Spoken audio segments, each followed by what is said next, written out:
Halo semuanya, selamat datang di bahasan kita kali ini. Jujur aja deh, lo pasti pernah ngerasa capek banget sama yang namanya toxic positivity kan? Kayak disuruh, ayo dong senyum, ayo dong semangat. Padahal hati dan otak lagi bener-bener ancur. Di obrolan kali ini, gue nggak bakal nyuruh lo buat mikir positif atau mendadak jadi orang paling optimis sejagat raya. Nggak, kita nggak main gitu. Kita bakal ngebahas sesuatu yang jauh lagi masuk akal dan super praktis buat manajemen mood harian lo. Kita bakal bongkar sains di balik emosi lo dan gimana caranya ngehack otak lo biar nggak gampang baper. Cuma dalam hitungan 15 detik aja. Yat, lo nggak salah denger, 15 detik.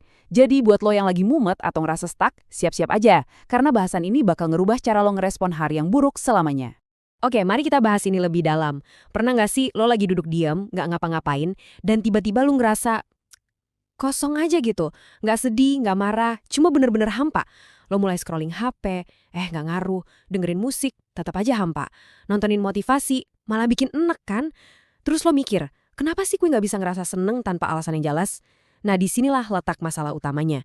Seringkali kita tuh nyari pelarian di luar, padahal kuncinya ada persis di dalam sistem saraf kita sendiri. Coba deh, lo bayangin dua orang. Sebut aja si A dan si B. Keduanya ini ngalamin hari yang bener-bener sama ancurnya. Kena macet parah, dimarahin bos, urusan berantakan. Tapi, lihat bedanya. Si A berakhir overthinking semalaman suntuk sampai nggak bisa tidur, sementara si B bisa langsung shake it off, langsung santuy lagi dalam hitungan detik. Pertanyaannya, kok bisa? Jawabannya tuh bukan karena hidup si B ini mulus tanpa masalah. Bedanya ada di cara otak mereka bereaksi di beberapa detik pertama saat masalah itu datang. Nah, ini dia fakta mengejutkan yang harus banget lo tahu. Paradigma kita harus diubah. Otak kita itu secara desain aslinya nggak dirancang buat bikin kita bahagia. Dia dirancang buat bikin kita bertahan hidup, alias survival.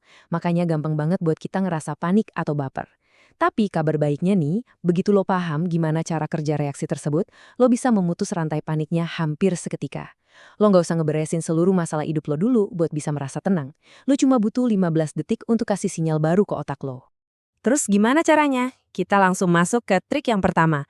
Hack 1, senyum santuy yang bakal pakai tombol feedback wajah kita.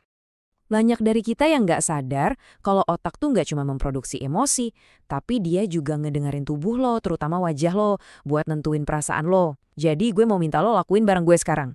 Serius deh, cobain langkah gampang ini. Langkah 1, coba angkat alis lo pelan-pelan, santai aja. Langkah 2, lemeskan rahang lo, jangan digigit atau dikencengin. Langkah 3, tarik ujung bibir lo sedikit aja, bikin senyum tipis yang soft banget. Udah, tahan posisi ini selama 15 detik dari sekarang. Biarin wajah lo tetap rileks dengan senyum kecil itu. Sambil lo nahan senyum itu, lo sadar nggak sih apa yang lagi terjadi di dalam sana? Waktu lo ngelakuin hal simple tadi, otak langsung dapat sinyal fisik yang terjemahannya kira-kira gini. Oh, mukanya santai, berarti kita lagi aman nih. Dan pas otak mikin lo aman, dia bakal otomatis nurunin zat kimia pemicu stres dan mulai ngeboost hormon-hormon feel good. Lo nggak lagi maksa diri buat sok bahagia, tapi lo lagi ngasih sinyal bahagia secara biologis. Ini kerjanya luar biasa cepat, karena otak kita merespon isyarat fisik jauh lebih instan daripada pikiran. Ini tuh mindset shift yang benar-benar krusial. Ubah sinyalnya dulu, emosi pasti bakal ngikutin. Kesalahan paling umum yang sering kita lakuin adalah kita nunggu ngerasa senang dulu, baru mau senyum. Padahal otak kita bekerja dengan cara sebaliknya, lo harus reverse engineer. Kasih sinyalnya lewat fisik, dan emosi di dalam otak lo bakal nyusul secara otomatis. Tapi, tunggu dulu. Gimana kalau masalahnya ada di dalam kepala? Gimana kalau otak lo nggak mau berhenti ngoceh, cemas mikirin besok, dan terus-terusan overthinking? Fisik udah rileks sih, tapi pikiran masih balapan. Tenang, ada caranya. Kita masuk ke mental hacks-nya. Hack 2, validasi biar tenang alias kita riset dengan memberi nama. Nah, apa yang bikin konsep ini menarik banget adalah otak lo tuh sebenarnya punya dua mode utama, mode bereaksi dan mode berpikir. Pas lo lagi baper atau stres parah, otak lo langsung ngebanting setir ke mode bereaksi. Cara pintas buat ngerebut kendalinya simple abis. Saat lo ngerasa cemas atau down, lo cuma perlu sebutin emosi itu. Bisa dalam hati, bisa lo omongin pelan-pelan, kayaknya gue lagi stres banget nih, atau gue lagi ngerasa kewalahan. Udah, cukup sebutin namanya, dikasih label. Gak usah dioveranalisa, gak usah dicari solusinya detik itu juga. Biar lebih gampang ngebayanginnya, ibaratnya tuh kayak gini. Kalau lo cuma meresapi emosinya doang tanpa ngasih nama, itu ibarat lo lagi ada di tengah badai, basah kuyup dan tersiksa. Lo menyatu sama emosi itu. Tapi, detik pas lo melebeli emosi tersebut, itu ibarat lo ngambil langkah, masuk ke dalam rumah yang anget, dan lo cuma mantau badai itu dari balik kaca jendela. Badainya masih ada di luar sana, masalahnya juga belum kelar. Tapi lo udah aman karena lo pindah posisi jadi pengamat, bukan korban yang tenggelam. Dan ini alasan ilmiah kenapa hal itu bisa bekerja super cepat. Otak lo secara harfiah nggak bisa panik total sambil memberi label pada emosi di detik yang sama persis. Nggak muat. Kenapa? Karena kegiatan melabeli itu adalah tugasnya otak logika. Jadi waktu lo ngasih nama buat emosi lo, secara otomatis lo maksa otak untuk mindahin aliran darah dari pusat emosi ke pusat logika. Lo motong lo panik itu seketika. Lo cuma butuh satu kalimat pengakuan. Keren kan? Nah sekarang bayangin, muka lo udah ngasih sinyal aman pakai senyum tipis, dan pikiran lo udah bilang, gue tahu nih apa yang lagi terjadi lewat labeling. Itu aja efeknya udah gila banget. Tapi, kita belum kelar. Udah dapat fisiknya, udah dapat mentalnya, sekarang kita masuk ke level bosnya. Hack 3, dopamin jalur cepat, ngelewatin sensasi menang kecil. Poin paling krusialnya nih, dengerin ya, jangan sampai kita jadi korban mitos kebahagiaan. Selama ini kita kan selalu diajarin buat nunggu momen besar terjadi baru boleh ngerasa seneng. Nunggu lulus kayak nunggu gajian, nunggu weekend. Padahal faktanya otak lo melepaskan dopamin, si hormon motivasi itu, di saat dia mendeteksi adanya progres. Ya, progres. Sekecil apapun itu. Lo nggak perlu nunggu nyentuh garis finish buat dapat dopamin. Lo cuma butuh ngerasa kalau lo lagi bergerak maju. Biar langsung praktek, ini nih contoh-contoh gampangnya.